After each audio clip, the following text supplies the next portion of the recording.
Now, the Njahi, it has its own unique taste. It's not now, because I cooked it with coconut, you can still taste the coconut. I have the peppers, I have carrots, there's a crunch from the carrot. Everything goes in together. Now watch till the end, you see how simple it is to make this dish. And if you're new to the channel, welcome.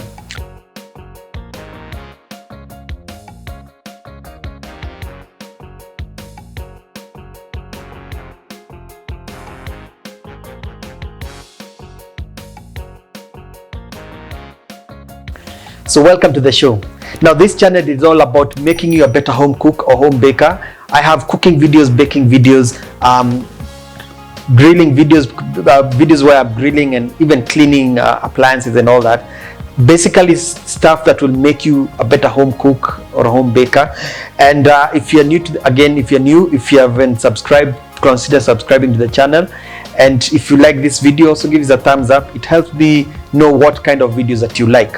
Now let's get into the ingredients. Now I have beautiful colored vegetables, and basically for this dish, what I had in mind when I thought of sharing this recipe is to tell you what you need to consider whenever you're cooking a dish like this, which to some people it may seem boring, because this are actually Njahi. They are it's a type of bean.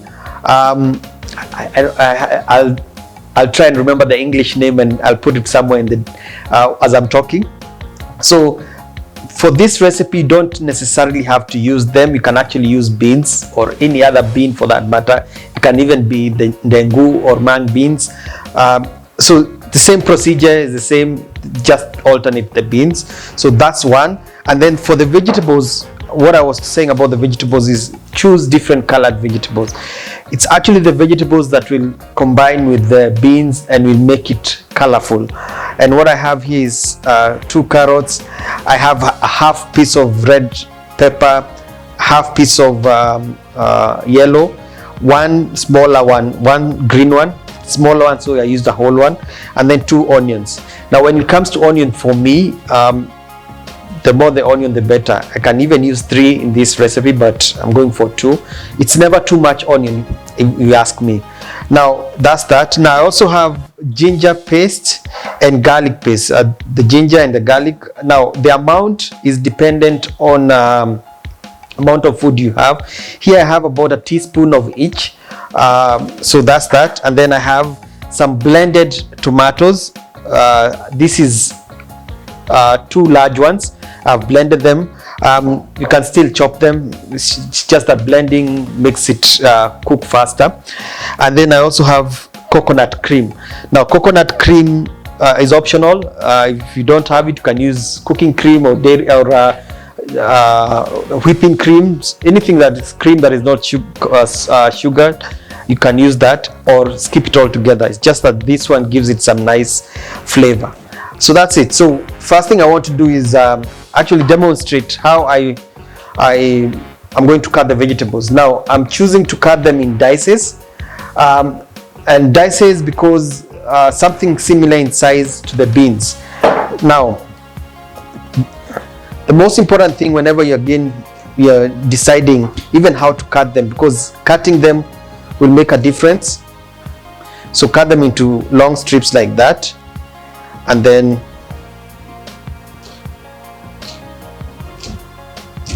so the point whenever it comes to cutting, try and make them the same size.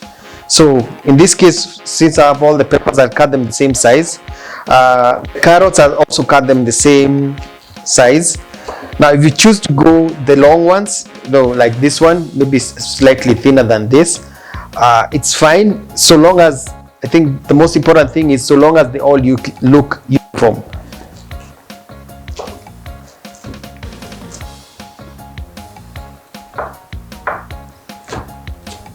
So I'm now down to the onion. Now for the onion, so the rest I've cut them all, like I said, put them on one plate.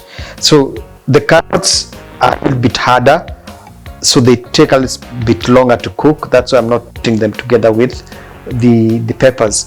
In fact, based on how I've cut them, I may actually cook them together with the onion at some point, so that they have a head start in cooking, and later I'll put the rest of the vegetables.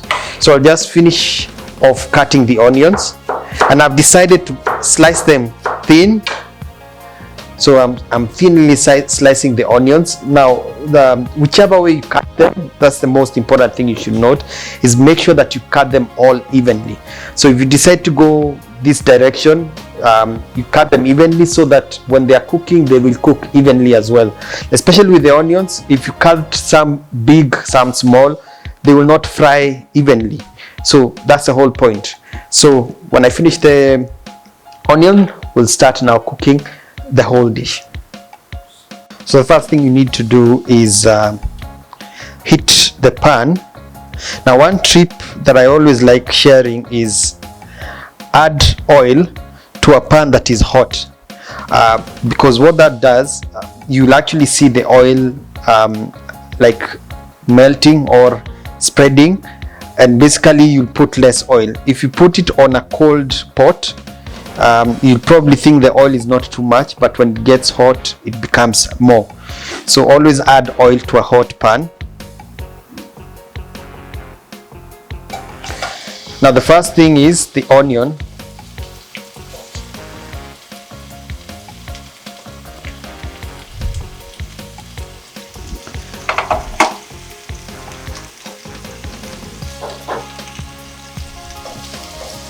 So another tip, whenever you're adding oil to cook, I always say the oil should be enough to cook the onion.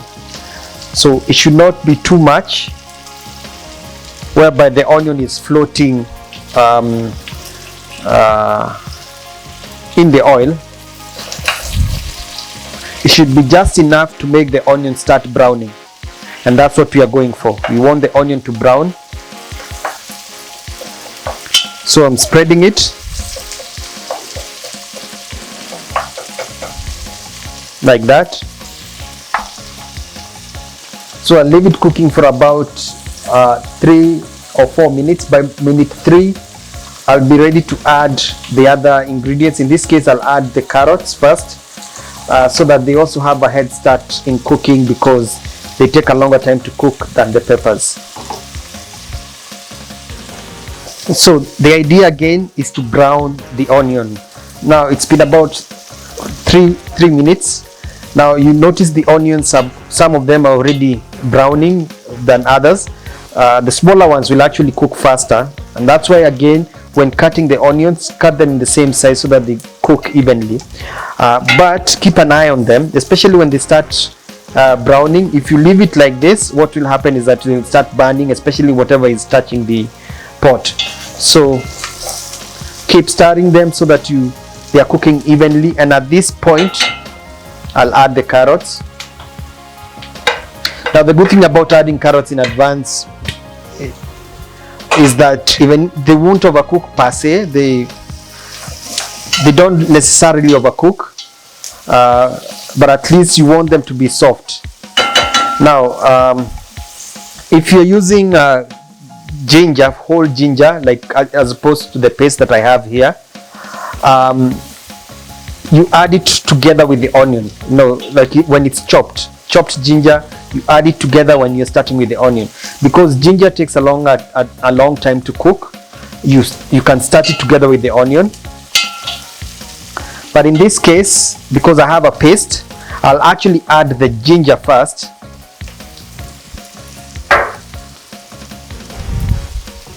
But the trick is, when you're adding ginger, especially if it's in a paste form, it will also cook slightly fast. So keep an eye on it so that it does not stick to the pot, like you can see here. So keep an eye on it. Now, the garlic, I'm not adding it at this point, because garlic takes a short time to brown, especially when in the paste form. The point is, now I'll wait a little bit for the onion to cook slightly more. I don't want it to overcook.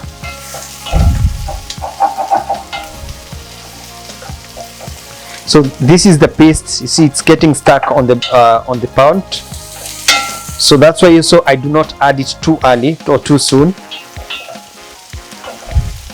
Since I started on high heat, but right now I'm going to reduce it to medium heat. So now the onion will continue cooking slowly and evenly. So next is the garlic. So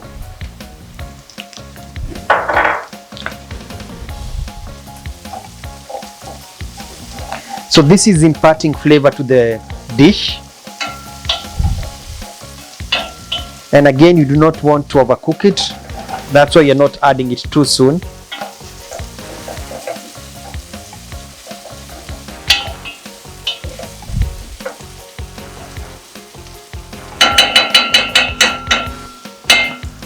At this stage, I will add the peppers.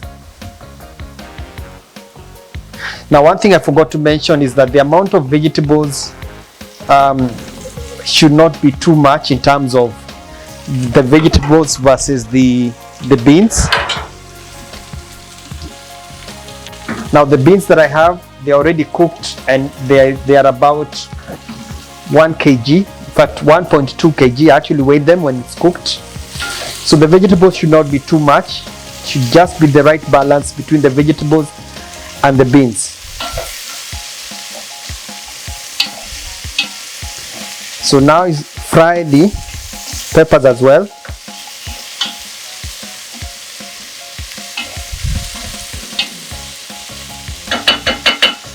At this point, I'll actually add a little bit of salt and pepper.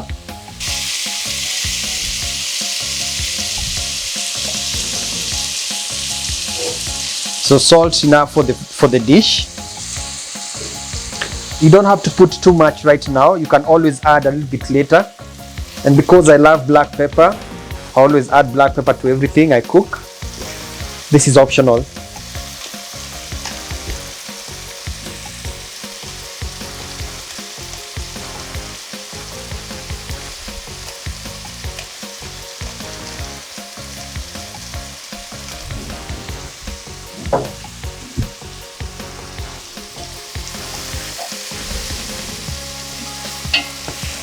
Now the colors are coming alive.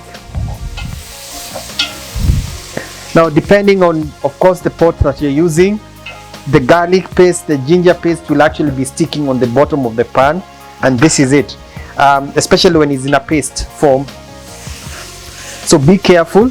And what you can do in case it's stuck, you can add a little bit of water.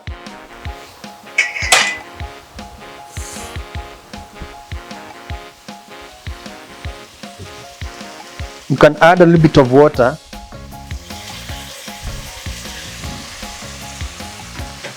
and then stir. So as you're stirring, what you need to do is scrape off the stuck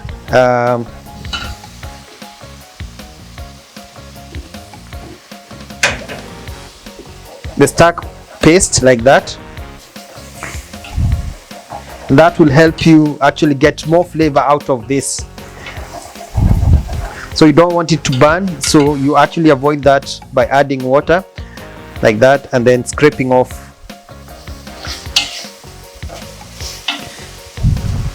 Now if you like, at this point, or actually before you add the peppers, you can add curry powder. If you want to have a curry taste, you can add curry powder before adding the peppers. So after adding the peppers like that, I'm now going to add the blended tomato.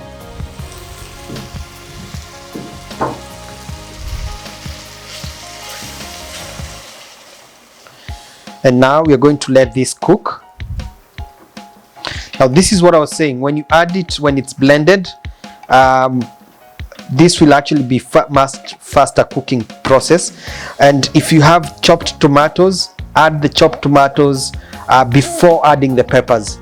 Now this is because you want the tomatoes to actually soften and they'll have good time to soften before adding anything else, especially the peppers. So when they soften by covering the pot, and this is when you're talking about the chopped tomatoes, cover it.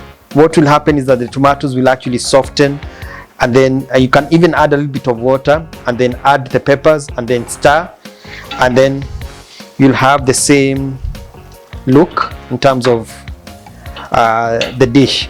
So what is left to this is to add the beans, the beans here, but I'll give it about 2 minutes for it to cook. So 2 minutes are up. Stir, then add the beans.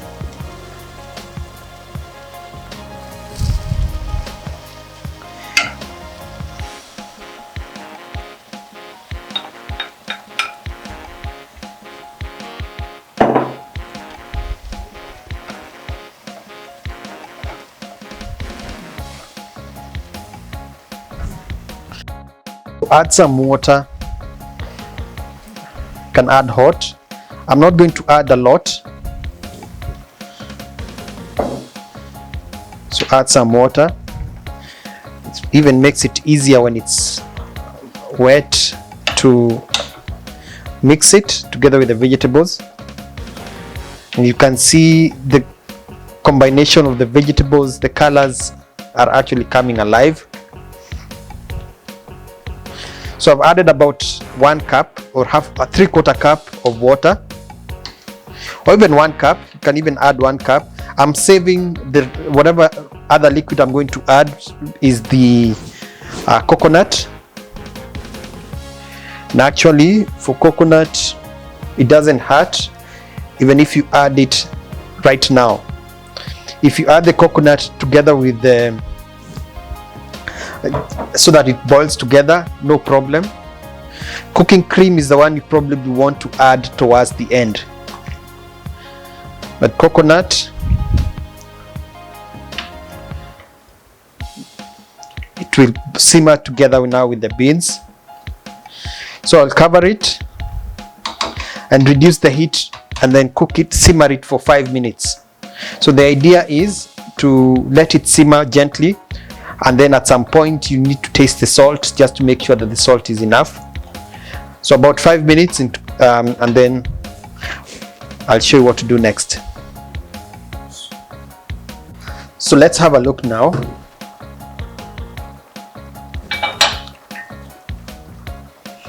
Wow, nice. I'll taste.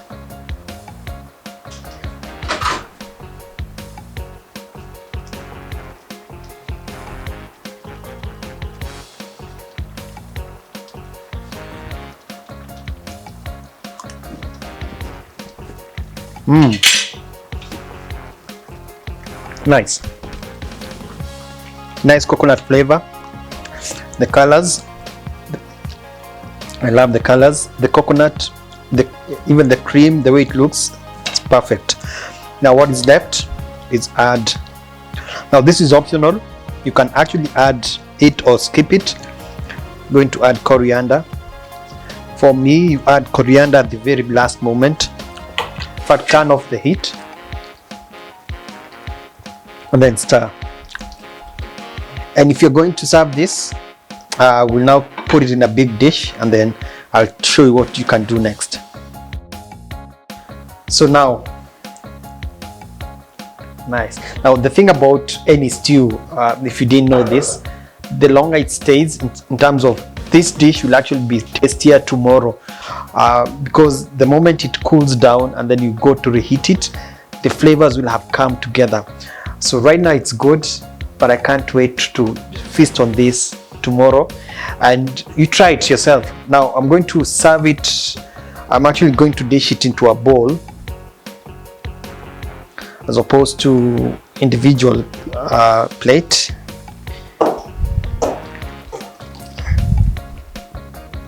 I love the colors.